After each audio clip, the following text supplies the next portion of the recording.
A'udhu billahi minash shaitanir rajeem. Bismillahir Rahmanir Rahim. Translation of Hadith number 9. On the authority of Abu Huraira Abdul Rahman ibn Saqir, who said, I heard the Messenger of Allah sallallahu alaihi wasallam saying, what I have forbidden you, stay away from. What I have ordered you, do as much of it as you can. Verily the people before you were destroyed only because of their excessive questioning and the disagreeing with their prophets. I'll share the hadith picture in the group. And Nasreen, if it is possible, can you please, यहाँ पर है chance to share 1 minute. Okay, I will share it in the group. Maybe Nasreen can post it here.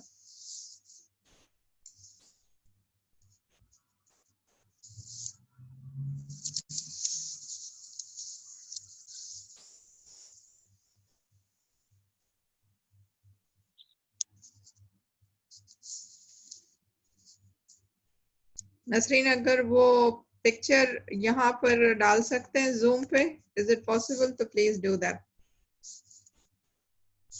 वो हदीस का picture ना, इंशाल्लाह I will share the screen now. आपने वो ग्रुप में भेजा हुआ है ना? हाँ मैंने ग्रुप में भेजा है, उसको यहाँ पर शेयर कर ले. That is the hadith we are doing today. And for the newcomers, I see many newcomers today. So welcome to the class, alhamdulillah. For them, let me remind them. Let me inform them कि hadith हम कौन सी follow करें, 40 hadith of Nawawi. And today we are doing the 9th hadith from that book, 40 hadith of Nawawi. अच्छा. जी Nasreen, any question? Mic is on. Yes, no, I'll be just sharing this hadith now, and then for a while और फिर उसके बाद हटा दूंगी. Okay, good. Right, so she is sharing the hadith now.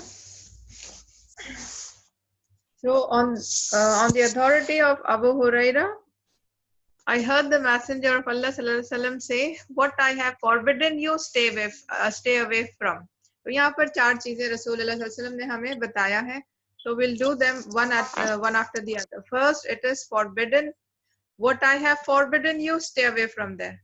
So one is the forbidden. जो भी चीजें रसूल सल्लम ने, यानी कि अल्लाह सुब्हान ताला, रसूल सल्लम का मतलब है कि अल्लाह सुब्हान ताला ने जिन चीजों को हराम करार दिया है, उन चीजों से परहेज करो, stay away from there. So what I have forbidden you, stay away. What I have ordered you, do as much of it as you can. और जो obligation है, जो फर्ज है, तो उसमें से तो उन फर्ज को ज्यादा से ज्यादा मुकम्मल करने की कोशिश करें. और the third and the second part is the destruction. ये दो हमें करना है. and the दो चीजें जो उम्मा को डिस्ट्रक्ट करती हैं, रसूल अल्लाह सल्लल्लाहु अलैहि वसल्लम says, the people before you were destroyed only because of their excessive questioning and their disagreeing with their prophets. तो दो चीजें जिससे उम्मा हलाक होती है, वो है ज्यादा सवाल करना, excessive questioning, और रसूल से डिसएग्री होना. तो ये दो चीज अगर कोई इंसान ये दो चीज उसके अंदर हो, तो फिर वो उम्मा को हलाकत में डालती है, वो इंसान को हलाकत में डालती है. Asma Najib and Jamila Ashfaq, please mic mute करें, इको होती है. अस्मा नजीब, आप लोग प्लीज अपने माइक का ख्याल रखें, म्यूट किया कीजिएगा प्लीज. जैसे ही आप ज्वाइन होते हैं वो माइक अनम्यूट हो जाता है, उसको आप प्लीज म्यूट कर दिया करें. जज़ाकल्लाह खैर. तो दो हलाक करने वाली चीजें हैं. रसूल सल्लल्लाहु अलैहि वसल्लम ने दो हलाक करने वाली चीजों के बारे में बताया है और दो इंस्ट्रक्शंस दिए हैं. दो चीजें जो हमें करनी है, एक ये कि फॉरबिडन चीजों से दूर रहना है और जो फर्ज है उसको ज्यादा से ज्यादा मुकम्मल करना है. तो ओवरऑल जब हम ये 4 चीजों को देखेंगे तो व्हाट वी अंडरस्टैंड इज, ये 4 चीजें अगर हम अपने जहन में रखें तो this will help us to enhance our तकवा. हमारा तकवा हमारे अंदर बढ़ेगा और हमारा ईमान बढ़ेगा. So these 4 are important to increase our iman and taqwa. How is that? एक के बाद एक we'll see. The first is, when was this hadith revealed?